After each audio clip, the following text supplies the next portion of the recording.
بسم الله الرحمن الرحيم. نحن اليوم في إطار مبادرة تطلقها السفارة اليمنية في القاهرة من خلال هذه الندوة الاقتصادية، من خلال محاولة لمؤسسة العلاقات اليمنية المصرية بشكلها الرقمي، وهذا ما تحاول اليوم الندوة في هذا المكان أن تعمله.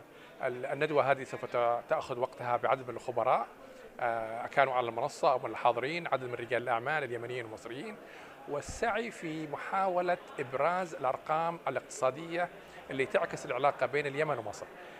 هذه العلاقة متواجدة ولكن بشكلها البلاغي.